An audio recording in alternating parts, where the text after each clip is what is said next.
గెలవాలంటారు? ఎందుకంటే అక్కడ వైఎస్ఆర్సీపీ ఇంతకుముందు చూసుకుంటే 5 సంవత్సరాలు 2014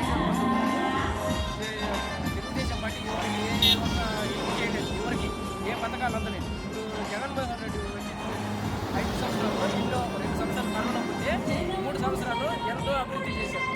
ఆర్బీకీలు కానీ విలేజ్ క్లినిక్లు కానీ ప్రతి ఒక్కటి అమ్మఒడి కానీ ప్రతి ఒక్కటి చిన్న పిల్లలు కానీ నుంచి వృద్ధాప్యం వరకు ప్రతి ఒక్కరు చేసింది కాబట్టి ఖచ్చితంగా జగన్మోహన్ రెడ్డి గెలిపిస్తారు. సీఎంగా విజయసాయిరెడ్డి ఎంపీగా కూడా గెలిపిస్తారు. అంటే సర్వేలు కూడా చెప్తున్నాయి విజయసాయి రెడ్డి గెలవరని చెప్తున్నారు. ఎవరిని అడిగినా కానీ టీడీపీ ప్రచారం చేస్తున్నారు కదా. అవన్నీ మొత్తం మాటలు ఖచ్చితంగా వచ్చేది విజయసాయిరెడ్డి అక్కడ.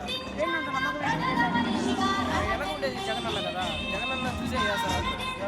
అంటే విజయసాయి రెడ్డి నెక్స్ట్ ఢిల్లీలో ఉంటాడు లేదా తాడేపల్లిలో ఉంటాడు, అతను నెల్లూరు ప్రజలకు చేయమని